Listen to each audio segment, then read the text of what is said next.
Bos, kata-kata bos. Kata-kata. Mungkin besok kayaknya. Mungkin besok. Ya, hari ini tidak ada uang masuk. Oke, siap-siap. Halo CS-ku, bertemu lagi dengan manusia Madesu di Easy Film. Baiklah, berikut ini gue akan meringkas perjalanan legenda Greencore bernama Terrorizer. Band tersebut memiliki pengaruh besar untuk perkembangan musik Greencore di Amerika, bahkan dunia. Oke CS-ku, sebelum kita mulai seperti biasa, kita intro dulu guys.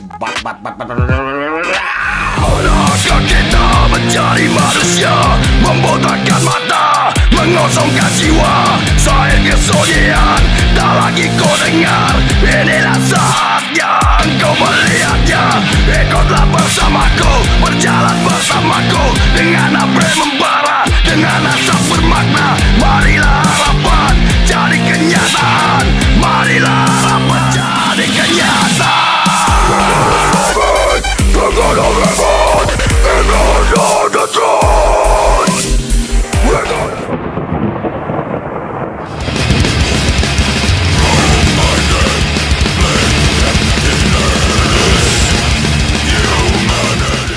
Scene dibuka pada tahun 1985 ketika Oscar Garcia memutuskan keluar dari band Majesty karena tidak cocok dengan arah musiknya. Saat itu ia ingin membentuk band yang sesuai keinginannya dari musik, lirik, dan aksi panggungnya. Menurut beberapa sumber, band di Los Angeles cenderung mengikuti gaya musik band Inggris yang sedang populer dan menyebut jika The Ramones terlihat mirip seperti Sex Pistols jika dilihat dari lagunya.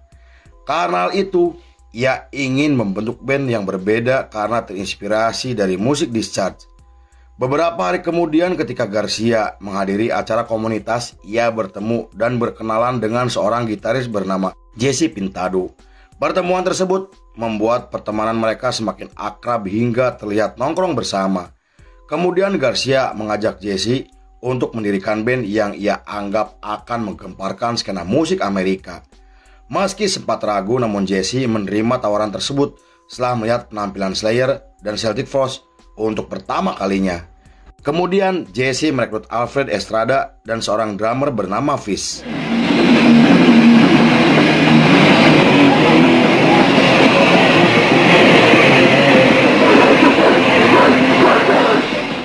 Setelah resmi terbentuk, band tersebut menggelar pertunjukan pertamanya di klub malam dengan formasi Oscar Garcia pada vokal dan ritme, Jesse Pintado pada gitar, Alfred Estrada pada bass, dan Fish pada drum. Namun penampilan mereka tidak berhasil menarik perhatian banyak orang yang membuat Garcia ingin membawakan musik dengan tempo yang lebih cepat. Jesse kemudian memberikan kaset Napalm Death kepada Garcia dan kaset tersebut membuat Garcia memiliki ide untuk membawakan musik yang lebih keras dan lebih brutal dari sebelumnya. Tetapi setelah mereka melakukan sesi latihan, Fish sang drummer memilih keluar dari band karena tidak bisa bermain dengan cepat. 2 hari setelah kepergian sang drummer, mereka membuka audisi untuk mencari seorang drummer. Audisi tersebut diikuti oleh 15 drummer terbaik dan salah satunya bernama Pete Sandoval. Awalnya mereka cukup kesulitan untuk mencari drummer sesuai dengan karakter musik mereka. Namun setelah melihat Pete, mereka akhirnya sepakat memilih Pete untuk menjadi drummer barunya. Bergabungnya Pete ke dalam formasi membuat musik mereka berubah lebih ekstrim dan ketukan drumnya membuat aksi panggung mereka terlihat lebih brutal dan agresif dari sebelumnya. Bahkan banyak orang kagum dengan karakter Pete yang energik dan menggebu-gebu.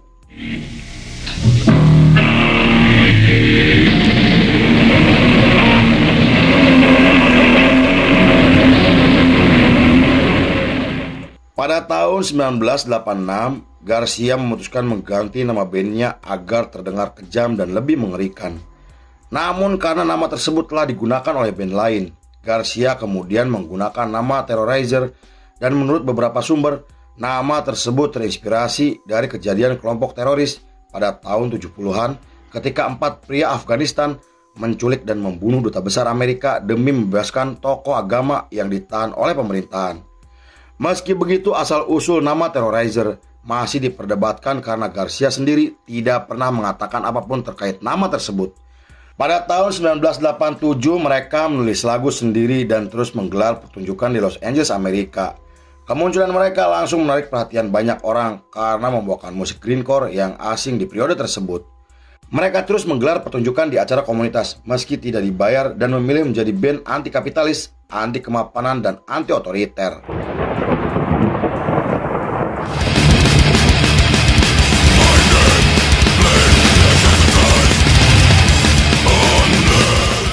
Menurut seorang jurnalis, Terrorizer dikenal karena aksi panggungnya yang energik dan sangat brutal.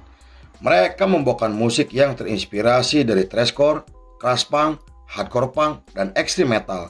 Selain itu, ketukan drum dari Pete memiliki pengaruh besar untuk perkembangan musik grindcore dan dianggap sebagai band grindcore pertama di Amerika meski mereka sendiri tidak pernah mengakuinya. Saat itu mereka lebih suka dikenal sebagai band extreme metal karena genre tersebut sesuai dengan musik yang mereka mainkan. Beberapa bulan kemudian, mereka merilis demo pertamanya yang direkam dengan menggunakan uang kolektif. Mereka menjual demo tersebut tanpa bantuan siapapun di mana Garcia dan kawan-kawannya membuka lapak di acara komunitas.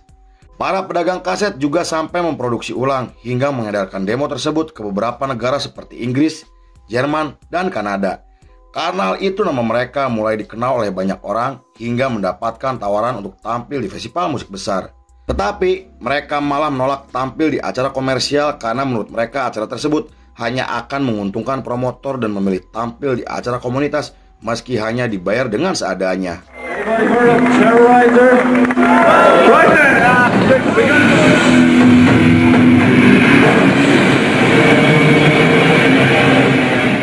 Pada tahun 1988 mereka kembali menulis lagu dengan aransemen yang lebih lambat untuk menarik massa dari komunitas heavy metal dan punk rock. Hal itu membuat Alfred kecewa dan memutuskan keluar dari band. Posisinya sebagai basis digantikan oleh mantan rekan Garcia bernama Carlos dan dengan formasi barunya mereka menggelar tur ke beberapa kota. Berkat pertunjukan tersebut mereka kemudian berteman dengan David Vincent, personil dari band death metal bernama Morbid Angel. Saat itu, David sampai menjadikan mereka sebagai band pembuka dalam tur besar Morbid Angel. Namun beberapa minggu setelah menjalani tur, Jesse mengundurkan diri dari band karena ia akan pindah ke Inggris bersama keluarganya. Kepergian Jesse membuat Garcia putus asa sampai memilih membubarkan Terrorizer karena dianggap tidak memiliki masa depan. Hal itu membuat Pete memilih bergabung dengan Morbid Angel, sedangkan Jesse menjadi gitaris dari band Lock Up dan Napalm Death. Garcia juga bergabung dengan band thrash punk bernama Nusea dan band tersebut dikenal karena liriknya yang tajam dengan membawa isu sosial seperti pemerintahan Ronald Reagan, perang dingin, juga ancaman perang nuklir antara Amerika dengan Uni Soviet. Mereka juga selalu mengangkat isu terkait masalah lingkungan hidup, kepunahan manusia, polusi, dan hak hak binatang.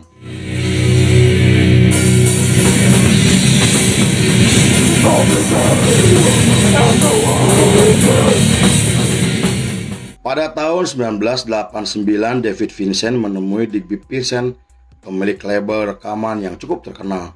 Selain membicarakan tentang Terrorizer, David juga memberikan demo pertama mereka yang membuat sang pemilik label sangat terkesan dengan karyanya. Meski telah bubar, namun David mengatakan bisa menyatukan kembali untuk merilis album jika label tertarik dan mau membiayai semua kebutuhan mereka. Setelah menjalani kesepakatan, Garcia dan Jesse akhirnya datang ke Florida untuk mengerjakan album pertamanya. Pete juga kembali ke dalam formasi untuk mengisi drum yang sempat ia tinggalkan.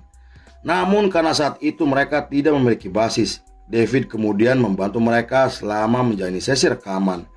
Pada 13 November masih di tahun yang sama, album pertama mereka akhirnya resmi dirilis yang berhasil sukses secara komersial.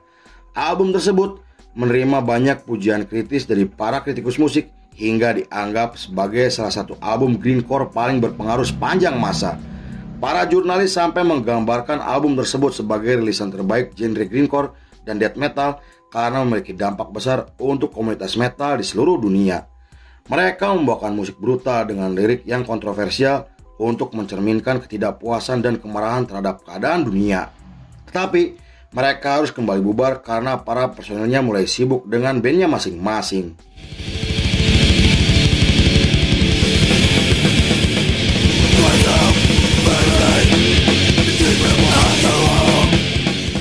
Pada tahun 2005, Jesse menghubungi teman-temannya untuk mereformasi Terrorizer setelah bubar selama 16 tahun.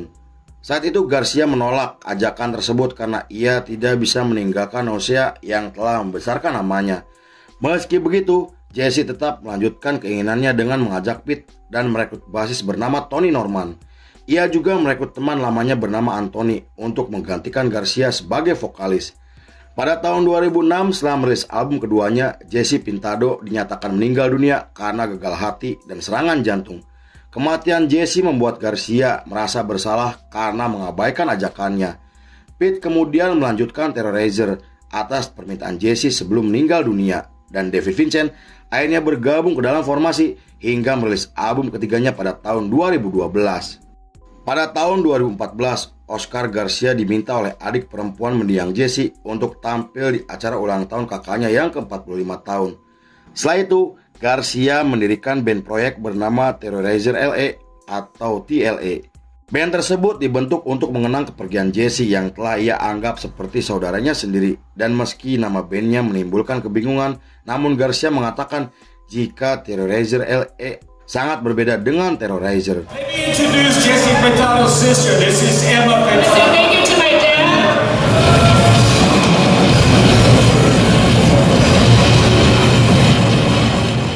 1 tahun kemudian, tepatnya di tahun 2015, Terrorizer datang ke Indonesia untuk tampil di festival musik terbesar di Asia Tenggara bernama Hammer Sonic. Di sana mereka tampil brutal dengan formasi baru seperti Semolina pada vokal dan bass, Liersen pada gitar, dan Pete Sandoval pada drum. Walaupun hanya beranggotakan 3 personil, namun mereka mampu meneror Jakarta dengan distorsi dan scream khas dari sang vokalis. Bahkan setelah David Vincent kembali ke dalam formasi, mereka resmi merilis album keempatnya pada tahun 2018. Pada tahun 2021 mereka bergabung dengan label untuk memproduksi lagu barunya. Tetapi setelah menjalani tur dunia untuk pertama kalinya, para personilnya terlibat konflik yang dipicu karena perbedaan pendapat. Hal itu membuat Terrorizer harus kembali vakum dengan waktu yang tidak ditentukan. Namun pada tahun 2023, Pete dan David membangkitkan kembali Terrorizer dengan vokalis bernama Brian dan seorang gitaris bernama Richie Brown.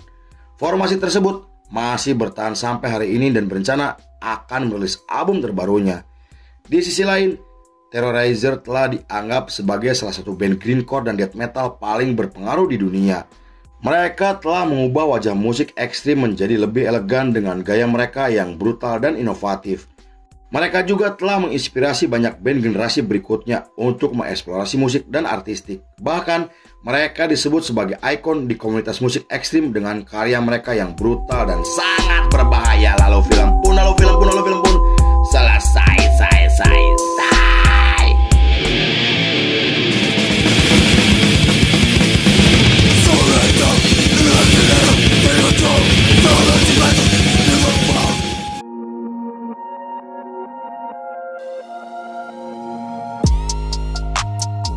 Grindcore adalah suara kebebasan yang brutal, keras, cepat, dan tanpa kompromi.